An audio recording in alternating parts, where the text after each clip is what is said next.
The rain started the same way it always did, a sudden, violent assault on the old farmhouse roof, rattling the windows in their frames.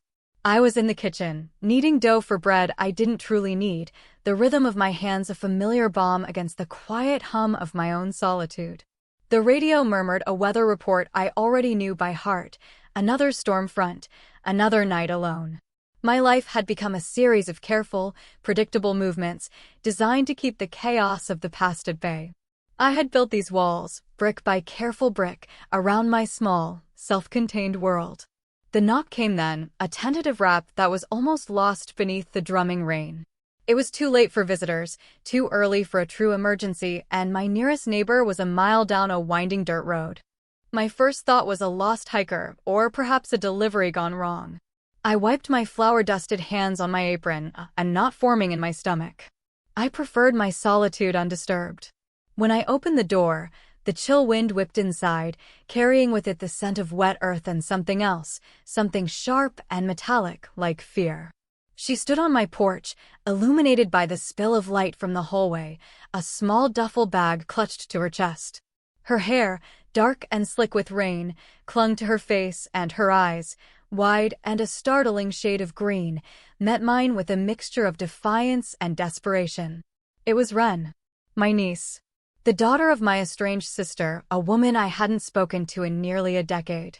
Aunt Evelyn, she choked out, her voice barely audible over the storm. They kicked me out. The words hung in the air between us, heavy and cold. My sister, Clara, had always been volatile, a force of nature I'd learned to avoid. But to turn her own daughter out, into a storm like this. I felt a familiar ache in my chest, a phantom pain from old wounds. I looked at Wren, dripping wet, shivering, and saw not just my niece, but a reflection of a younger me, lost and adrift. My carefully constructed walls felt suddenly flimsy. Come in, I said, my voice rougher than I intended. You'll catch your death out here. She stepped inside, bringing with her an undeniable chill and the scent of rain and something vaguely floral, like cheap shampoo. Her eyes darted around the hallway, taking in the worn floorboards, the antique coat rack, the framed botanical prints on the wall. This house, my sanctuary, was probably a world away from anything she knew. She looked so young, barely 18, but there was an old weariness in her shoulders, a shadow in her gaze that spoke of a life lived too hard, too fast. I closed the door against the storm, against the past, and against the uncomfortable truth that my quiet life was about to be irrevocably altered. I led her to the kitchen, the warmth from the wood-burning stove a stark contrast to the cold outside. Sit, I instructed, pulling out a chair at the old oak table. I'll get you a towel and something warm to drink. She sank into the chair, her duffel bag still clutched in her lap, her knuckles white. She looked like a drowned sparrow, small and fragile. I found an old, soft towel and a thick wool blanket, then started the kettle for tea. My hands moved automatically, practiced motions of hospitality I hadn't employed in years. As I poured the steaming water over the tea bags, I felt her eyes on me, a silent, assessing gaze. I was an enigma to her, just as she was to me. You can put your bag down, I said, gesturing vaguely. It's all right. You're safe here. She hesitated, then slowly, carefully, placed the duffel on the floor beside her chair. It looked small, insufficient for a life. My gaze lingered on it, a pang of something akin to guilt twisting in my gut. I knew what it felt like to carry all your worldly possessions in a single bag.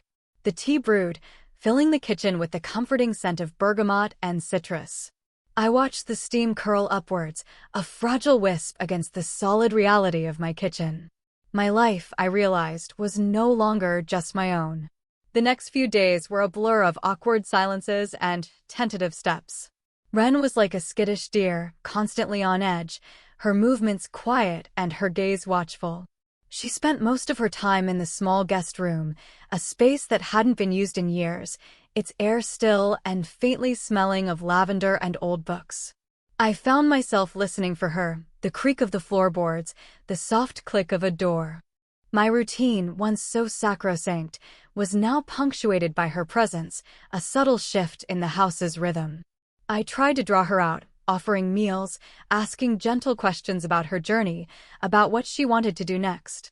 Her answers were always brief, almost monosyllabic. She had finished high school, barely. She had no plans, no money, no idea where to go. The reality of her situation was stark, a gaping wound. I found myself navigating a minefield of unspoken grief and resentment, both hers and my own. It was a strange echo of my own past, the feeling of being adrift, of having nowhere to land. One evening, I found her in the living room, curled on the worn armchair, a book from my overflowing shelves open on her lap. It was a collection of poetry, something I hadn't touched in years. The soft lamplight illuminated her profile, highlighting the delicate curve of her jaw, the long sweep of her lashes. She looked peaceful, a rare sight since her arrival. "Do you like it?" I asked, my voice softer than I intended. She jumped, startled, and the book almost slipped from her grasp. "Oh, Aunt Evelyn. I'm sorry. I saw it and It's all right," I reassured her, sitting on the edge of the sofa. "You're welcome to read anything you like. That one was a favorite of mine a long time ago." She looked at the page, then back at me, a flicker of curiosity in her green eyes. "It's different," she admitted. "I haven't read much poetry." We sat in comfortable silence for a few moments, the only sound the crackle of the fire in the hearth. I found myself studying her, noticing the small details, the faint freckles dusting her nose, the way her lower lip was slightly fuller than the upper, the way her hair, now dry, had a tendency to curl at the ends. She was beautiful in a quiet, unassuming way. And suddenly, unexpectedly, a warmth spread through my chest, a feeling that had nothing to do with the fire. It was a dangerous warmth, a thawing of something I had kept frozen for years. The thawing continued, slowly, imperceptibly. We started sharing meals in silence, then with tentative conversation. She learned to make my strong, black coffee just the way I liked it. I learned she preferred hers with a splash of milk and a spoonful of honey. We began to fall into a rhythm, a shared domesticity that felt both foreign and strangely natural. I found myself anticipating her presence, the quiet rustle of her movements, the low hum of her voice when she spoke. One afternoon, I was out in the garden, battling a particularly stubborn patch of weeds, when she came out, carrying 2 glasses of iced tea. The sun was warm on my back, the air thick with the scent of freshly turned earth and blooming roses. "Thought you might need this," she said, her voice soft. I straightened up, wiping a bead of sweat from my brow with the back of my hand. "Thank you, Ren. That's very thoughtful." She handed me a glass, our fingers brushing. The contact was brief, fleeting, but it sent a jolt through me, a surprising spark. Her skin was cool, soft. I looked at her, truly looked at her, and saw past the scared, lost girl who had arrived on my doorstep. I saw the strength in her shoulders, the intelligence in her eyes, the quiet resilience that had allowed her to survive. And in that moment, something shifted within me, a subtle tremor in the foundations of my carefully constructed walls. She stayed, of course. There was nowhere else for her to go, and I found I didn't want her to leave. We fell into a comfortable routine, a quiet domesticity that began to feel less like a temporary arrangement and more like a life. She helped around the house, learning to bake my bread, tending to the small herb garden, her hands surprisingly deft. I, in turn, found myself opening up, sharing stories about my own past, about my dreams and disappointments. The silence that had once defined my home was slowly replaced by the gentle hum of 2 lives intertwined. One evening, we were sitting on the porch swing, watching the sunset paint the sky in hues of orange and purple. The air was still, heavy with the scent of honeysuckle. Ren leaned her head back against the old chain, her eyes closed, a small, contented smile playing on her lips. "Thank you, Aunt Evelyn," she said, her voice barely a whisper. "For everything." I looked at her, at the soft curve of her throat, the way the light caught in her dark hair. My heart ached, a sweet, painful throb. It wasn't the gratitude that moved me, not entirely. It was the way she looked, so vulnerable and trusting, so completely at ease in my presence. And in that moment, I knew.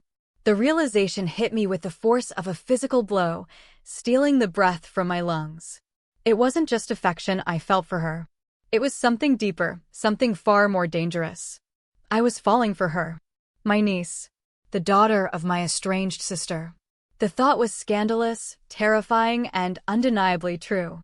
My carefully built walls crumbled around me, revealing a landscape I hadn't dared to explore in years, a landscape of longing and desire. The air felt suddenly thick, charged with an unspoken tension. I wanted to reach out, to touch her, to trace the line of her jaw, to feel the warmth of her skin beneath my fingertips.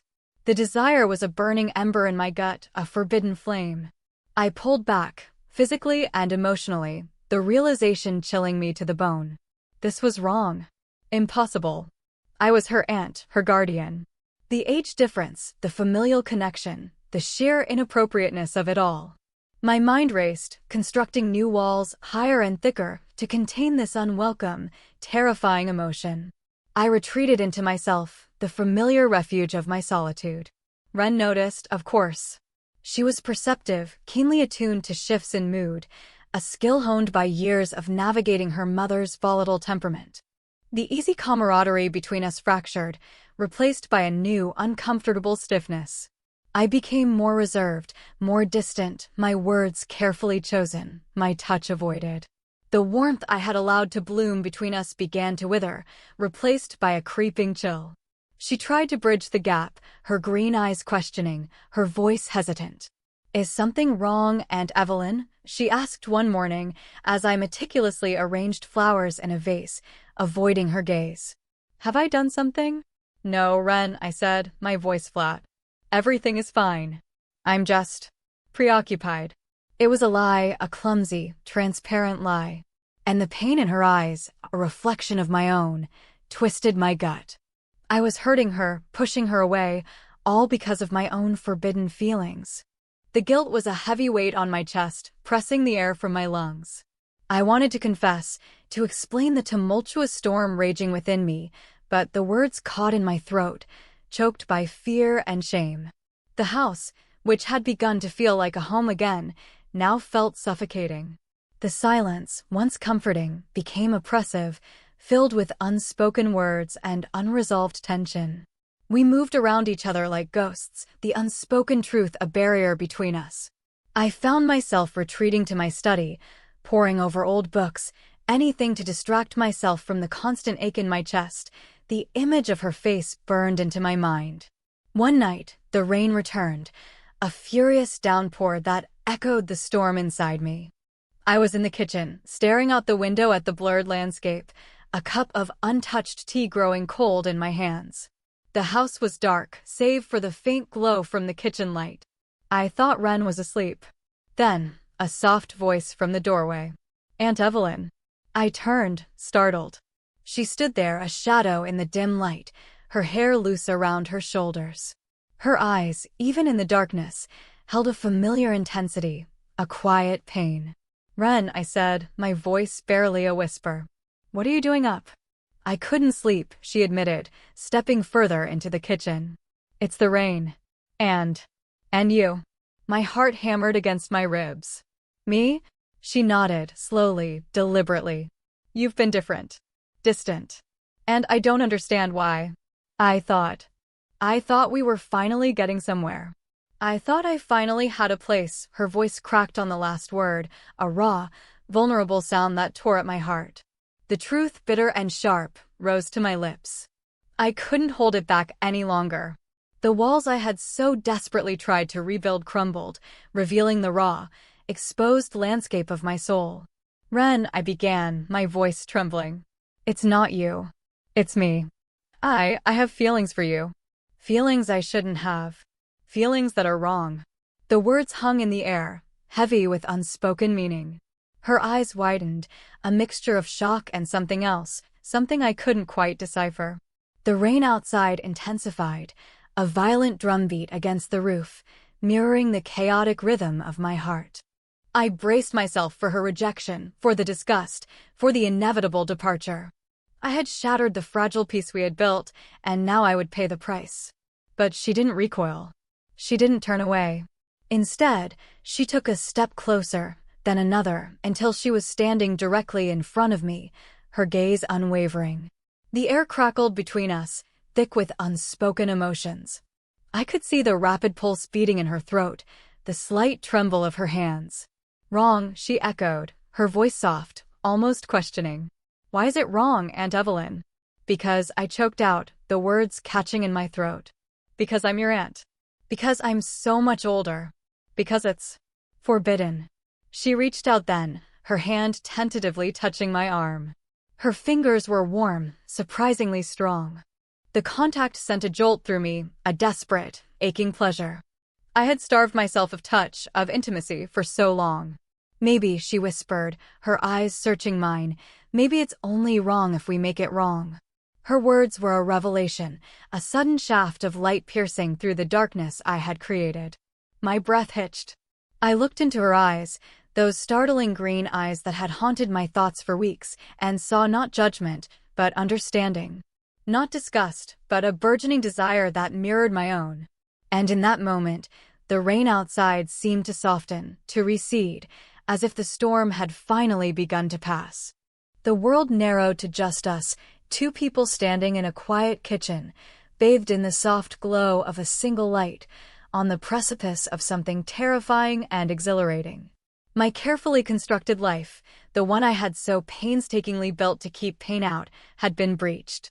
And I realized with a sudden, overwhelming clarity that I didn't want to rebuild it. Not anymore. I wanted to tear down the last of the walls and see what lay beyond. "Ren," I breathed, her name a prayer on my lips. She leaned in then, slowly, deliberately, her gaze never leaving mine. I could feel the warmth radiating from her body, the soft scent of her hair. My heart pounded, a frantic drum against my ribs. I closed my eyes, bracing myself, and then her lips were on mine, soft and tentative at first, then growing more confident, more demanding. It was a kiss that tasted of rain and longing and a desperate, aching hope. A kiss that shattered the last of my defenses and opened up a world I hadn't dared to dream existed. And as her arms wrapped around my waist, pulling me closer, I knew, with a certainty that resonated deep in my bones, that I was finally, truly home.